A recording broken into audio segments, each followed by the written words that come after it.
Hello, ladies and gentlemen. My name's StepsBasic, and welcome back to the Comfy Cozy Community Show.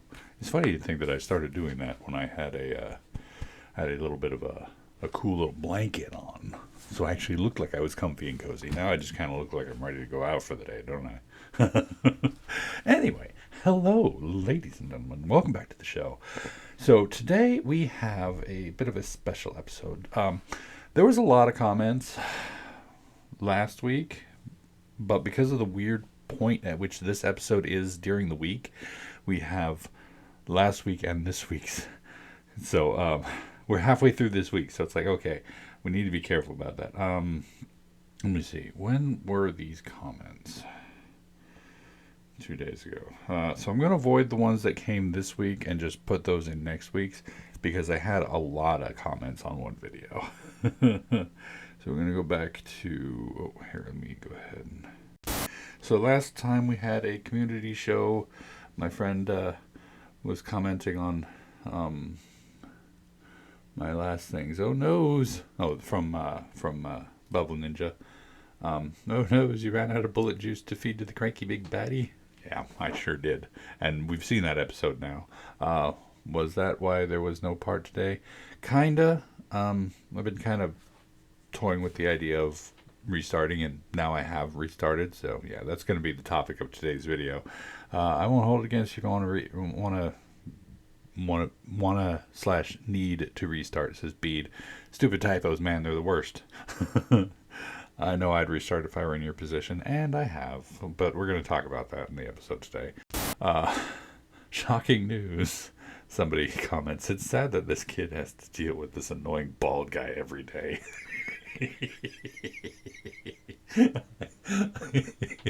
It really is. But we don't get to choose our family. I didn't see this comment, so now I get to reply to it. It's not child abuse. This is pun abuse. My response was stretching to the pun to its absolute limit. Somebody commented on Cody Kelly. Yeah, another long-term friend of not this channel specifically, but other stuff. I remember the old school Resident Evil. Crazy how long it's been since the original came out. It really is. Like, I was thinking about it. It's like, I haven't played Code Veronica. I haven't really played it, but I watched my friend play it, like, not the day it came out, but definitely, like, the month it came out. I watched him play it and beat it, and I haven't seen it or touched it since then. So it's like, it's crazy to think that how long it's been since I actually played this. Isn't it? Yeah. I found your gaming channel. Looking forward to your uploads. Yeah, see. Finally found me. Oh, yeah, there we go. There's no comments. Now, next week is going to be a bit of a dilly. So let's move on to the topic of the day. So, like I said, I have restarted Resident Evil Code Veronica. The episode that's going to go up tomorrow, you'll see, I broke. I got so frustrated, so annoyed. I did go a bit too harsh on the game. I will admit that. I was a bit too harsh on it. But I got angry. Well, not angry, but I definitely got very annoyed, to the point where I was saying I hated the game and was ready to just blah. But I have restarted it, and since then I have to admit that a couple of things were my own stupid. Like, I didn't put the fire extinguisher into the item box. I put it into the the security alarm box, and I just left it there. That was a stupid on my part, because if it's a Resident Evil game and you use a key item and it doesn't disappear, or it doesn't say you don't need this anymore, then chances are you should hold on to that. And me not putting it into the box was stupid on my part. So, tips you need to know when starting Resident Evil Code Veronica. 1, do not throw away anything. That was frustrating. I didn't like that. 2, your knife is actually far more useful than I was expecting. I played through Claire's part basically just using the knife on my second playthrough, and the dogs yeah, don't use the knife on the dogs. Use the gun on the dogs. Hunters, bandersnatches, don't use the knife. Well, hunters is a bit of a different situation, but the bandersnatches, don't use the knife on the bandersnatches. It's stupid. Don't do that. But the regular zombies, for the most part, you can just take them down with a knife. If you got a group of like 4 or 5 of them, yeah, probably thin the herd before you do that. But that's what I've learned playing through it again, is that knife is actually incredibly useful.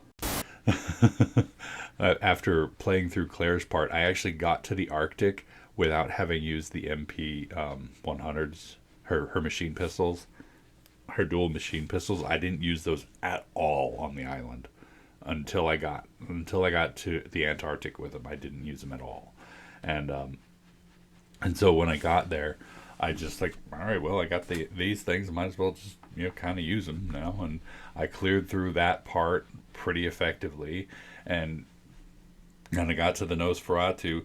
Technically, you can beat him with the knife because he is a bit slow, but you got to be really careful. So I just basically went back to using the sniper rifle and took him out that way. But yeah, that was fun. And that's another thing that I learned, that it's a legitimate complaint, in my opinion, that when they switch the character like that, I think this is a legitimate complaint on my part, that the fact that they switch the character with no warning, like you're playing through this game as Claire, you expect to play through this game as Claire all the way through, and then they switch to Chris at that point without saying, hey, you're going to want to put some of the weapons away because you're going to switch to Chris. Or, at this point, you might want to store these things in somewhere. And I'm like, oh. Because they didn't warn me about that, I went into the Chris section without any of the weapons. Now, I have played beyond the point you've seen, and so I do know that you switch back to Claire at some point. But as far as I know, that is only a short segment, so you got to be careful with that too. So frustrating, man. Why they got to do this to me? Conserving ammo is kind of important in the game, but also remembering that the knife is pretty beefy in this game. It comes down to the fact that you want to not deposit the knife. Don't forget your key items; they're important. And before the Nosferatu fight, before that section of before turning the gas off, you want to make sure to store your weapons before that, because when you switch to the Nosferatu fight, that's basically it. You have no other chance to deposit your weapons, and you're switching to Chris without anything. Now, as far as Chris is concerned, when I got to the Chris part this time around, and I had all of the weapons switched over. Now, I just barely got to the island with Chris in my second playthrough now. Bring the assault rifle out of the box. And if you did like I did, I hadn't used it at all. So when I got there, and I got the assault rifle out of the box, I had 100% ammo. I used that to take down the worm. And the worm... Well, that was fun, but the worm, it took about 24% of the assault rifle ammo to take him down. That was with missing a couple of times, so probably maybe 20 to 30, we'll say. 20 to 30%, just to be on the safe side of the assault rifle to take him down. And then he spits up Ricardo. No, it's not his name. He spits Enrique. He spits Enrique up. And then you talk to him. There's a heartfelt moment. He gives you the lighter back, and then he dies anyway. So it's like you can't save him regardless. But you get the lighter back, which then gets you access to the machine pistols that Steve had. Well, the Mac 10s, whatever they're called in this game, I don't remember. The Uzis. You get a pair of those. So you got another set of machine pistols, which are kind of nice. And so kill that worm. Don't run from it. But I still stand by what I did with the albinoid. You know, get in there, hop down there, steal that plate, and then, you know, get out. Don't do that. Which brings me to another topic, healing items. I don't know specifically, like, the whole gauge of how well they heal. You could probably find that somewhere on the internet. But don't mix herbs as much. Now, I know this is weird, but it's like if you get a red herb, mix it with a green herb. If you get a blue herb, mix it with a green herb. If you get a red and a blue herb, mix it with a green herb. It's fine. But don't mix green herbs. Keep them separate. I know this sounds weird, but keep them separate. On caution, 1 green herb will heal you back to fine. On orange caution, 2 green herbs will do it. But at the same time, you don't really need that. And if you hit red danger, that's when you use a full first aid spray or a full heal. That's what I've learned so far. And so it's like I will, if I have a first aid spray or a full heal on me, I will get myself to a danger point before I'll heal.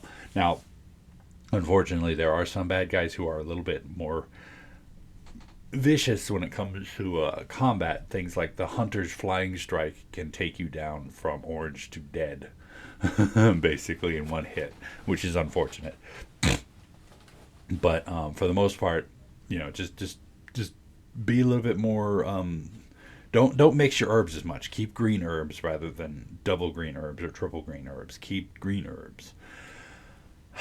Now, two of my biggest, like the legitimate complaint from the not warning you about the switching over of Claire to Chris is legitimate, but that's not the only legitimate complaint I have. I still think the game is way too dark. That is mitigated if you kill if you kill the worm and save Enrique and he gives you the lighter back. It is kind of mitigated by that. But at some points it's still way too dark in the game. And I have not seen another point after lighting that thing to get the Uzis. I have not seen a part after that where I needed the lighter again, except for in dark areas.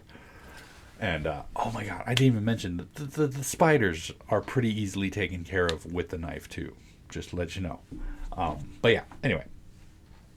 Those are the things I've learned playing through Resident Evil Code Veronica the second time. I have been a bit harsh on the game, and it is mostly due, in fact, to the fact that it is an old game. And unfortunately, old games are kind of bad like that.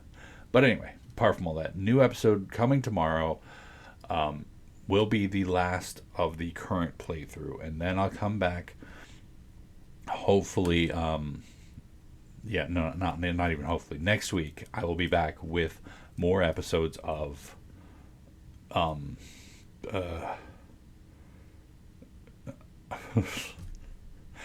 when I get Chris back to the Antarctic, we'll pick up from there again. We'll be back. Don't you worry. Don't you worry now. Don't you worry about a thing, baby doll. Man, you've been dreaming of. Anyway, apart from all that, I got another episode of Little Nightmares 2. That will be after, that'll be Friday's episode. Apart from that, we're all set, ready to go, getting ourselves back up to Resident Evil Code Veronica. We got tomorrow's episode, and then we got Little Nightmares 2 on Friday, and then on the weekend I'll record more episodes, and yeah, there we go. That's all the announcements. Thank you all so much for your patience and for joining me for this episode of the Community Show. Hopefully you enjoyed it, and if you did, poke that like button for me. If you'd like to see more from me, make sure to hit that subscribe button, and of course, as always, you're more than welcome to leave a comment in the comment section down below, and I'll get back to you as soon as I can. When I can, if I can, you know all that jazz, and tune in next time, next week, for another topic, another time. And until then, good night.